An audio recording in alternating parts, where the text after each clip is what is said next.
ponto de vista do seu ex-marido, ela foi presa porque ela estava postando demais, que é tudo uma mentira. Ela não cometeu nenhum crime em relação a nenhuma postagem que ela fez, ela não foi presa porque ela estava postando, ela nunca esteve proibida de postar, mas ela foi presa. Mas a pergunta é, por que essa Monique dessas 9 horas tão bem feitas, tão bem declaradas, não foi a mesma Monique que quando estava solta por parte do STJ, pelo contrário, ela ficou em silêncio, ela ficou discreta.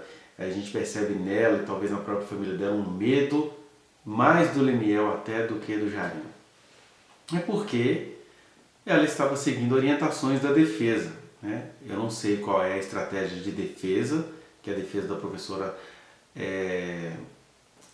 vai adotar, mas o fato é que ela ficou discreta e em silêncio por orientação da defesa. Mas quem me dera que essa mulher pudesse falar, quem me dera que essa mulher tivesse falado tanto antes dela voltar à prisão, né?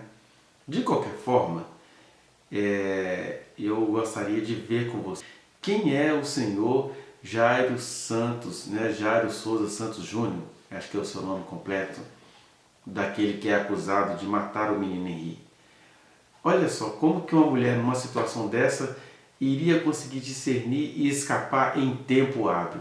Olha o tipo de homem que esse homem era, e eu prefiro que você escute da boca da própria Monique, que ela está dando depoimento em juízo, ela é proibida de mentir nesse depoimento, e eu fico achando realmente estranho porque que a acusação ignorou totalmente essas 9 horas de depoimento dela. Ela foi proibida pelo Jairinho de frequentar um futevôlei, ele atira de uma academia, troca até minar dela a vontade de frequentar uma academia. O que tem se ela é essa mulher que gostava de frequentar a academia? Da sobremesa, né, quando ela pede uma sobremesa, na verdade 2 para ela e para o seu então companheiro Jairo, e aí esse cara quer arruinar com a vida do entregador, é o que o mesmo que entregou a sobremesa, era o dono do pequeno negócio que ele estava tentando levantar, e o Jairinho usou o poder público para envergonhar a Monique e envergonhar esse sujeito em relação ao qual ele é totalmente inocente. A professora Monique não estava de caso com ele nem nada disso, mas as brigas, né, o jeito obsessivo do Jairinho só acalmava se ela o levasse para a cama, ou seja, se ela o agradasse através da prática sexual. E na verdade, né, um cara que só para de brigar com a mulher quando tem sexo, ele está contando para vocês todas que ele não gosta de mulher, ele gosta de poder, gosta de invadir, gosta de fazer covardias, mas que a maioria absoluta das mulheres, entre elas a Monique, não percebem isso assim de maneira tão fácil, né? Os 5 episódios que ele, digamos assim, quis assistir com ela, um tal de episódio sobre o Narcos, né? E a partir disso vão vindo outras 2 ou 3 situações, né? Ela vai mostrar quando ele fica bravo, obsessivo, querendo coisas, que mesmo assim ela é solista, ela vai à cozinha, ela faz coisas para os dois, ela preocupa em arrumar a mesa do jeito que ele gosta. Quer dizer, ela é uma mulher solícita, uma mulher como a maioria das mulheres são, que apesar de serem sofridas, apesar de estarem sofrendo violência psicológica, patrimonial, violência verbal, de tudo quanto é tipo, elas ainda tentam ser o melhor que elas podem para esses crápulas. E não é porque elas gostam de sofrer na mão desses crápulas, é porque elas tentam fazer a coisa de forma compreensiva, humanitária, como os crápulas não conseguem ser, ou melhor, preferem não conseguir ser. E ainda nesse episódio da série que eles estavam assistindo, quando ele vê que ela jogou, né, a sobremesa fora, ele joga alguma coisa nela que machuca os lábios dela. Ele comete violência física, né? Machuca os lábios dela, ele começa a pegar nela de tal maneira que lhe marca os braços, e aí com isso ela começa a entender assim, eu preciso ir embora, eu não posso ficar nisso aqui. Ele, percebendo que ela está determinada a ir embora, porque, tá vendo? A gente discerne que o momento de violência não dá certo, né? E aí ela decide ir embora. O que ele faz? Ele pega a chave dela, a bolsa dela, esconde, e numa dessas horas ele mesmo se machuca de tanto ódio, dessa característica obsessiva dele, que ele coloca lisoforme em tudo, né? Que ela e as mulheres da casa, né, as empregadas, eram obrigadas a colocar lisoforme em tudo para agradar o obsessivo Jairinho. É que ele tinha essa coisa que todo violentador tem, né, de fazer tudo quanto é coisa errada, depois pedir desculpa. E aí a 10ª coisa que ela vai mostrar é como que era esse pedido de desculpa, né, que ele De meia em meia hora chegava buquê de flores com chocolate, até que ela pedia para ele parar com isso, para tratar a coisa de maneira mais adulta. Onde ela vai, onde o Jairinho invade a casa que ela estava com o Henri, isso possivelmente antes deles se mudarem lá para o Majestic, né? Então ela muda, ele suspeita do que ela estava fazendo, porque ela estava dormindo, e ele vai lá invadir a casa dela, pula o muro, né? Ele fica procurando conversas no celular dela, ele a enforca nesse mesmo dia aí que ele invadiu a casa onde ela estava dormindo com o Henri. Ele tinha muito ciúmes do Leniel, e mesmo em meio a esse ciúme, mesmo em meio a essa questão que ela vai contar que ela tinha o Leniel tatuado, né? Ele continua sendo esse homem violento, né? E a xingava de piranha. Essa parte da piranha a gente vai ver no depoimento lá na frente, que o próprio representante do Ministério Público parece que usa isso para poder ficar xingando-a em pleno processo, né? Então, seja como for, o que a gente vai vendo aqui?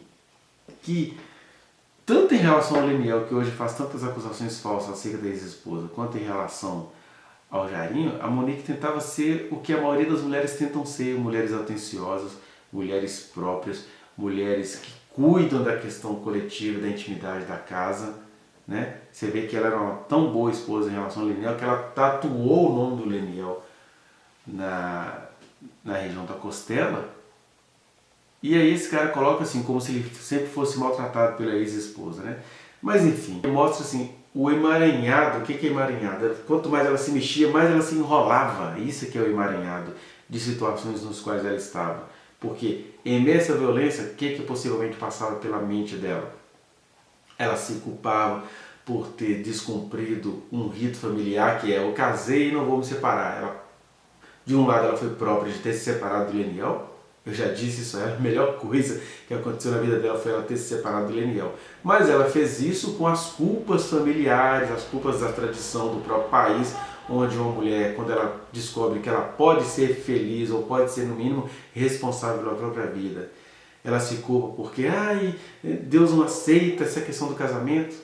E aí, em meio a isso tudo, quando o Jairinho vinha com as violências, é como se viesse assim: puxa vida, né? Eu procurei isso, então eu preciso arrumar um jeito mais sábio de sair disso, porque era muita coisa intensa em curto tempo. A gente está falando aqui de um período que foi de novembro de 2020 até março de 2021. Foi um período curto que ela ficava tentando ver como é que poderia sair, porque era um momento curto de muitas violências e muitos pedidos de reconciliação. Aí alguém fica achando que ela estava nisso tudo por dinheiro. Não, ela estava nisso tudo por sentimento de culpa de ter largado, né? Largado, na verdade, era um relacionamento ruim há 10 anos, mas é assim que a mulher fica, com a sensação de que ela fez alguma coisa errada. Então, o sentimento de culpa misturado com: não, isso é um tique dele, ele tem obsessões. Eu já disse a vocês, já conversei com ex-namoradas do Jairinho que falam isso: não, mas ele tem um sofrimento e tal. Se essas ex-namoradas o compreendem assim, como é que a Monique não iria compreendê-lo? Isso diz mais em favor dela do que contra ela, que em meio a toda essa questão da violência, ela estava tentando ser o que era possível. E aí ela vai ser criminalizada nisso? E em relação ao Leniel, ela é uma mulher tão solista, e tão carinhosa, e tão solidária, que ela tatuou o nome dele, que foi também um dos motivos da briga entre ela e o Jairinho, né? Mas o problema é isso, né? Ser mulher. Ou seja, se ela fica em silêncio, ela será julgada por ter ficado em silêncio. Se ela fala com esses detalhes da fala dela, ela também é julgada por ter falado. Porque aí vem até outras mulheres e falam o quê? Por que eu tenho que comer essa mulher? Se é mulher branca, rica, né? Lá falando que tinha sobremesa disso, que almoçou não sei aonde. Ué, gente, qual é o problema de uma mulher que era diretora de escola, que saiu do emprego onde ela ganhava cerca de 6 mil reais para um outro emprego onde ela ganhava cerca de 9 mil reais, ou seja, não era cerca de 20 mil, era cerca de 9 mil. Qual é o problema dessa mulher viver a vida que naquele momento lhe era possível viver? E é interessante que ela deixa tudo isso muito claro para a juíza. Não, a academia eu bancava com o meu dinheiro. Então ela não estava ali porque Jairinho bancava para ela, porque Jairinho fazia isso. Ela não estava ali como diz falsamente o Ministério Público. Ela estava ali vislumbrando vantagem financeira. Não, ela bancava tudo. Ela bancava a escola do Henri, ela bancava as academias dela, as questões pessoais dela. Ela nunca foi de sugar dinheiro de Jairinho, é uma grande mentira, né? E ela, por outro lado, também não vendeu o filho dela por causa de dinheiro, por causa de 3 mil reais. Gente, as pessoas preferem acreditar nessas falsas acusações, o que é um grande absurdo. Então a gente tem que parar com esse julgamento de que ela é mulher branca, isso, é rica, é alta, não tem nada disso. Ela é, seja lá o que ela for, das outras características, ela é antes de tudo uma mulher. É o que eu costumo dizer quando eu estou palestrando.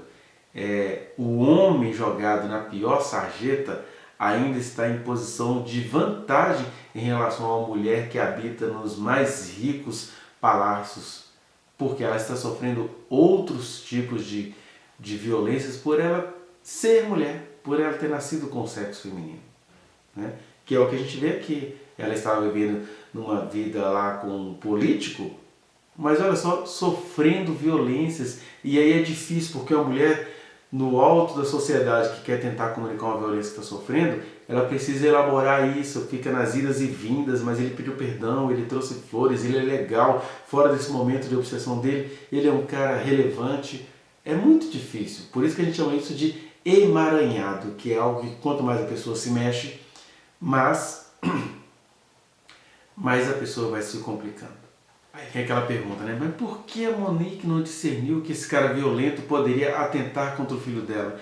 Porque a maioria absoluta das mulheres que eu e você conhecemos não faz essa associação, né? A Mônica, lá do Mulheres Unidas, publicou durante um bom tempo aquele vídeo, né, da juíza, desembargadora, falando: você tem que entender que muitos homens violentos são excelentes pais. Então, se juízas, desembargadoras e muitas mulheres pensam assim, porque muitas mulheres, eu até diria que casamento entre homem e mulher é quase sinônimo de casamento de um violentador com a violentada, porque isso é estrutural.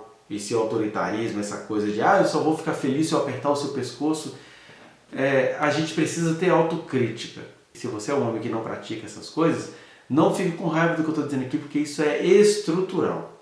E aí, a Monique, como muitas outras mulheres, ficou tentando relevar isso e não associava isso de que esse homem violento poderia atentar contra a vida do filho dela. Daí o fato de que depois, ainda cerca de 15 dias, a 20 dias depois da morte do Henri, aquele mesmo homem que se reconciliava com ela de todo o coração, chegou tentando propor uma nova vida, né? Todas aquelas coisas, e ela foi acreditando, porque ela não tinha associado que aquele mesmo homem que praticava todas essas violências contra ela, era o mesmo homem que podia atentar contra o seu filho. Uma situação que eu conto, né, de uma pessoa que estava grávida de um homem que a abandonou até ele ficar sabendo que quem estava dentro dela tinha um órgão sexual masculino. Ele queria agora dar toda assistência pelo filho, ou seja, um homem que gosta de fetos que tem piu-piu. Então, essa pessoa não conseguiu perceber a gravidade disso, que um homem que faz isso está te contando que você não vale nada para ele e que nem o feto vale nada para ele. O que vale é o órgão sexual que o feto está portando. Muita gente até fala assim: nossa, esse cara é exagerado, olha o exemplo que ele está dando. Mas são nesses pequenos e gritantes detalhes que a gente deveria discernir.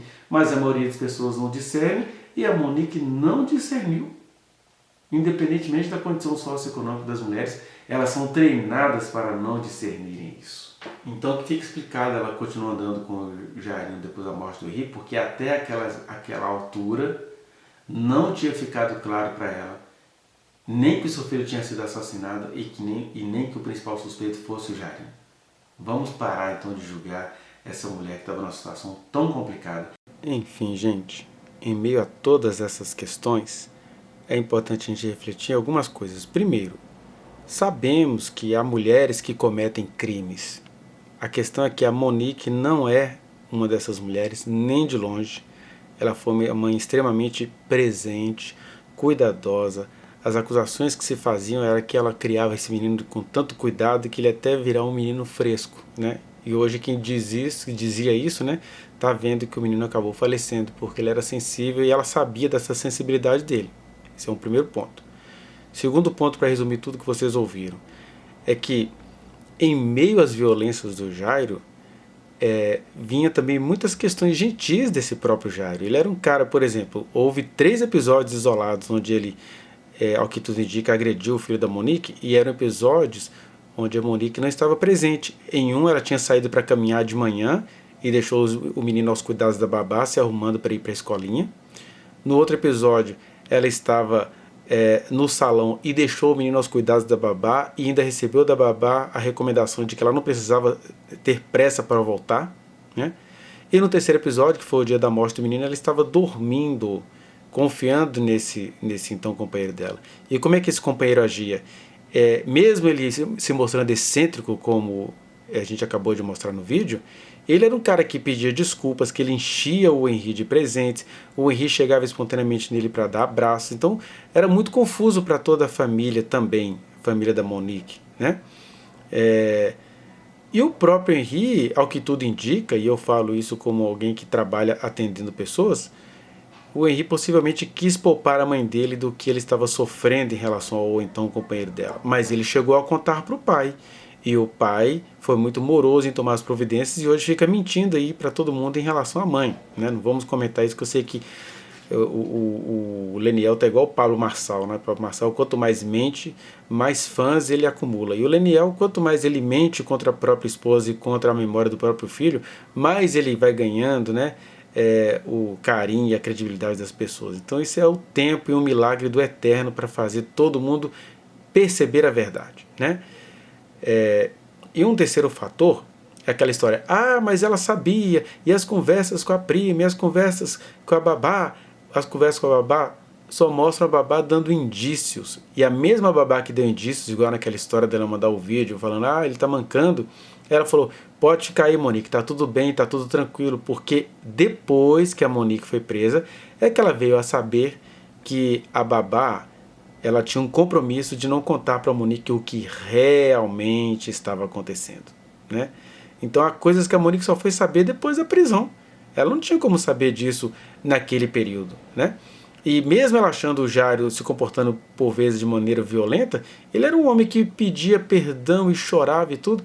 E não só a Monique pode provar isso em relação ao Jairo. As outras namoradas do Jairo também dizem isso em relação a eles, em relação a ele.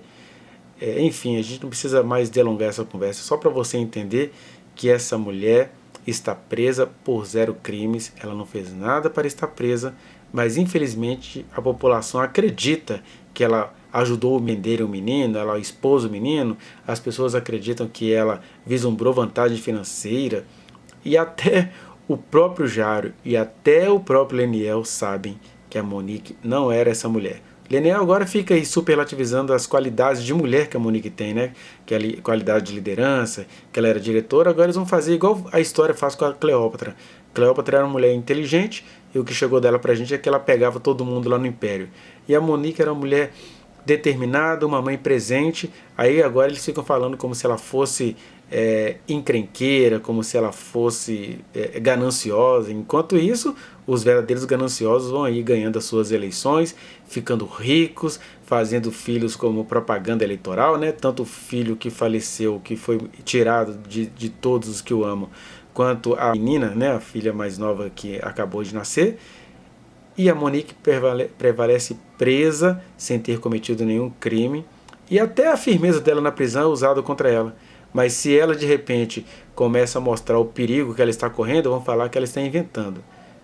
Por isso a gente ainda persiste nessas publicações, para que vocês compreendam que sim, há muitas mulheres que cometeram crimes, mas Monique não é uma dessas, nem de longe ela é uma dessas. Ela é uma pessoa maravilhosa que perdeu o seu filho e agora está aí sendo tratada como uma criminosa hedionda. Com todo o respeito que temos ao Supremo Tribunal Federal, a segunda turma do Supremo decidiu pela manutenção dela na prisão baseada em fake news, baseada em mentiras descabidas, porque eles nem sequer leram a pronúncia da juíza. Mas enfim, isso é um tema para um próximo vídeo. Muito obrigado pela sua atenção. Vá no link que está aqui na descrição e acesse a reflexão na íntegra. Não se esqueça de dar o like nesse trechinho de vídeo, compartilhá-lo e se inscrever neste canal, apertar o sininho para você receber as notificações. Muito obrigado.